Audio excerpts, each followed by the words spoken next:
Ooh, the putting yips. If you've ever been there, it is a dark, dark place to be in golf. But the good news is I'm going to shed some light on those putting yips, and we're going to get you out of that darkness, and we're going to start enjoying this game again. I'm PGA teaching professional Todd Cope, Director of Instruction for US Golf TV. And one of the things that I really love about teaching the game of golf and what we're doing here at US Golf TV for all of our golfers out there, especially you experienced golfers, is we're making the game more enjoyable and more fun.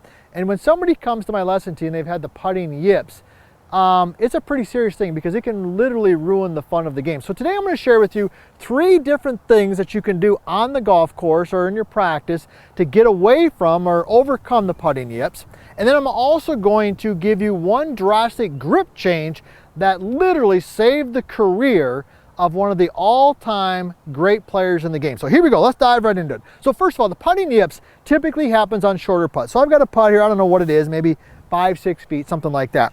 And putting yips typically happen because the mind is overactive, which is creating a twitch, a sudden jab, an increase in tension, something like that, that causes the stroke to really get off. So it looks something like this.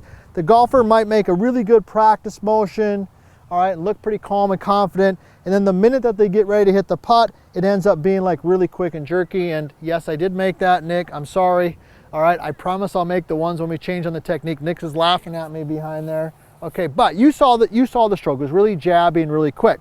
Now, the first thing that I would do, the first level that I would go to, if a golfer came to my lesson team and they were struggling with that, is we would just simply hit some putts while looking at the hole.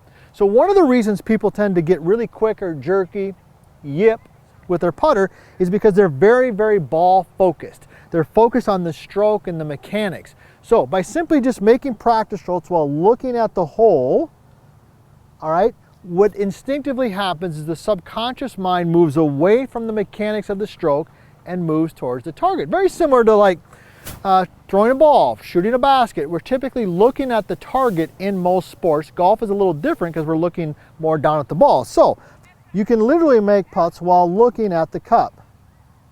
Okay, now I had a couple of my college students do that and actually worked really well. So that's tip number 1. All right, tip number 2 is, I like to call it more of a rhythm, okay, more rhythm stroke, all right? So this is probably my favorite one. It's the one that I use the most often if I was really nervous or struggling with my putting. It's what we call the 1, 2, and 3. And if you've watched any of our stuff, you might have seen this one before. And hey, do me a favor, ring the bell, and also tell us where you're from and what are the greens like where you play. We're here at Keene Park.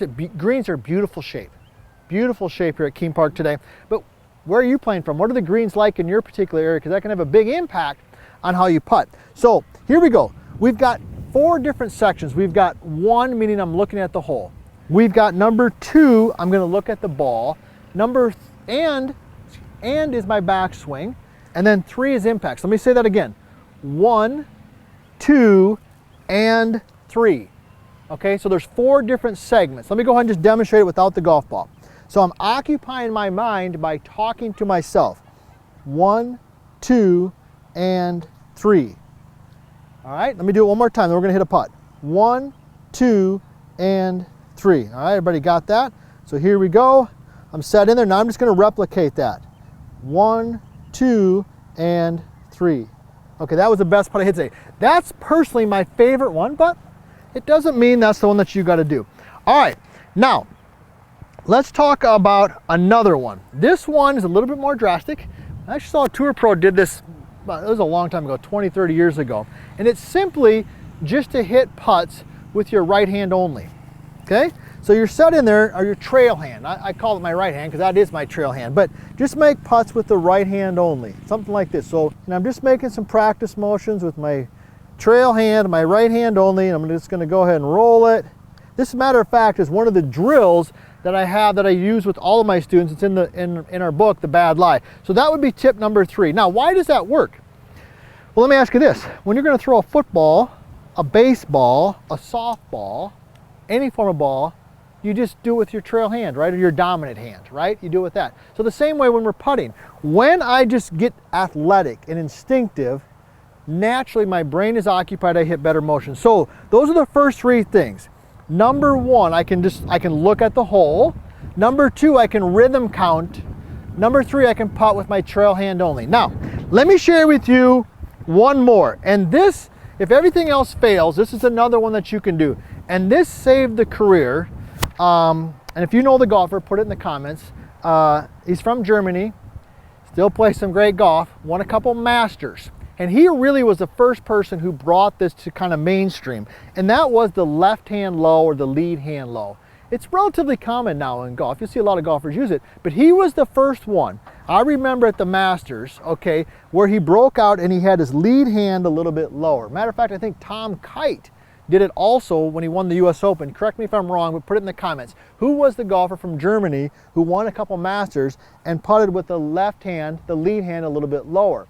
Now, why does that work? Well, it works because typically when people get quick or jerky with the yips, their trail hand, their dominant hand gets kind of fidgety, right? So by taking the lead hand, all right, and moving it down, it almost kind of stabilizes and you're gonna have more sense of pulling the motion. So let me go ahead and hit a putt. So the first thing I'm gonna do with my student is I'm gonna have him grip it with their lead hand only, all right, give it a little bit of forward shaft lean and just have them make some motions, just feeling like they're pulling the putter through. Everybody see how I'm doing that? And you'll notice how I just started looking at the hole, like instinctively, because that's where I want my mind to be. I want my mind to be here, not right here, okay? So I've got the feel. I got my lead hand a little bit lower. I'm gonna feel like I'm pulling it through. Boom, right in the corner pocket on the right side. The putting yips, whew, it's a dark, dark place. These 3 tips, this one little grip change can hopefully shed some light on the putting yips and bring some joy back to your golf game.